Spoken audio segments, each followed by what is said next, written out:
dalam video kali ini saya Kristi Samrawati akan membahas mengenai tentang berbicara.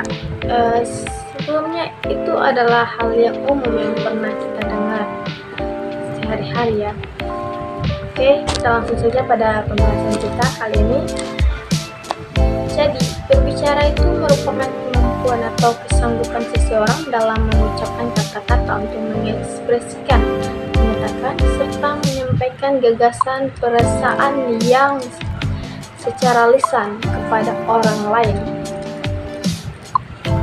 Menurut Rugiantoro, berbicara adalah aktivitas berbahasa kedua yang dilakukan manusia dalam kehidupan bahasa setelah mendengarkan.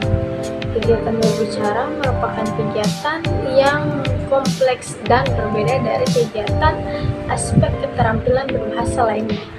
Berbicara merupakan suatu bentuk perilaku manusia yang memanfaatkan faktor-faktor fisik, psikologi, semantik, dan linguistik. Kegiatan berbicara juga memanfaatkan otot dan jaringan tubuh manusia untuk menunjang maksud dan tujuan berbicara. Baik. Kemudian tujuan berbicara. Secara umum, tujuan berbicara adalah untuk berkomunikasi kepada orang lain. Kegiatan berbicara dikatakan berhasil apabila apa yang ingin disampaikan oleh pembicara persis sama dengan apa yang dipahami oleh pendengar. Kemudian, faktor kebahasaan. Yang pertama, ketetapan ucapan. Seseorang pembicara harus membiarkan diri mengucapkan bunyi-bunyi bahasa secara tepat. Pengucapan bunyi bahasa yang kurang tepat dapat mengalihkan perhatian pendengar atau penyimak. Pola ucapan dan artikulasi yang kita gunakan tidak selalu sama. Masing-masing kita mempunyai gaya tersendiri dan gaya bahasa yang berubah-ubah sesuai pokok pembicaraan, perasaan, dan sasaran. Kemudian, penempatan tekanan, nada, sendi, dan durasi yang sesuai.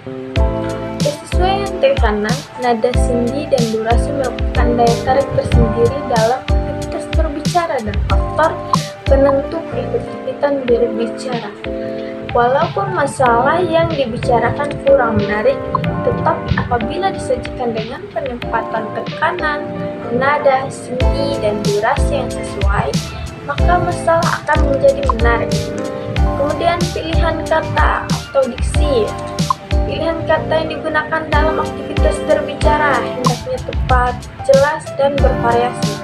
Pendengar akan lebih tertarik mendengarkan apa yang kita sampaikan jika kata-kata yang kita gunakan sesuai dengan tujuan dan pendidikan pendengar dan siapa pendengar itu sendiri.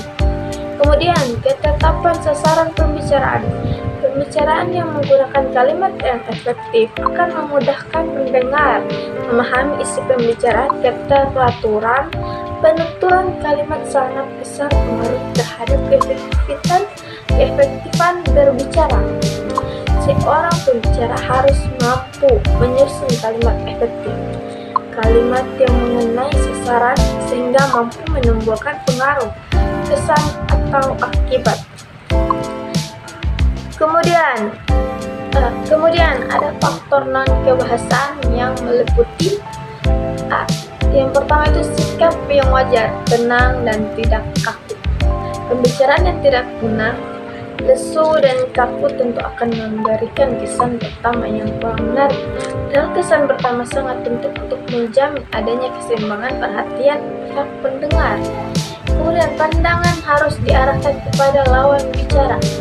Dalam aktivitas berbicara, pandangan berbicara harus mengarah kepada lawan berbicara atau pendengar agar pendengar dapat fokus atau dapat menyimak materi yang dibicarakan dengan baik. Pandangan yang hanya mengarah pada satu arah akan menyebabkan pendengar merasa kurang diperhatikan. Akibatnya, perhatian pendengar tidak terlalu fokus kepada pembicara. Kemudian kesedihan menghargai pendapat orang lain. Dalam menyampaikan materi, seorang pembicara hendaknya memiliki sikap terbuka Dengan kata lain, dapat menerima pendapat dari orang lain. Pembicara juga harus bisa menerima kritikan dan saran dari orang lain, serta bersedia mengubah pendapatnya apabila memang perlu. Kemudian gerak-gerik dan mimik yang tepat. Gerak-gerik dapat pula menunjang keefektifan berbicara. Hal-hal yang penting selain mendapat penekanan biasanya juga dibantu dengan gerak tangan dan mimik wajah. Hal ini dapat menghidupkan suasana agar tidak terlihat kaku. Kemudian, kenyaringan suara. Tingkat kenyaringan suara tentu harus disesuaikan dengan situasi, kondisi, tempat, jumlah pendengar, dan akustik. Pembicara harus dapat mengatur atau menyesuaikan kenyaringan suaranya agar dapat didengar dan disimak dengan baik dan jelas oleh semua pendengar.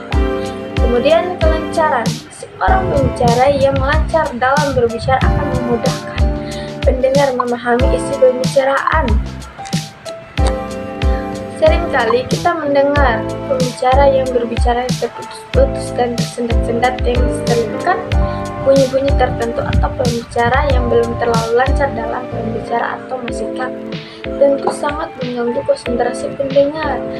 Kemudian relevansi atau penalaran penugasan topik.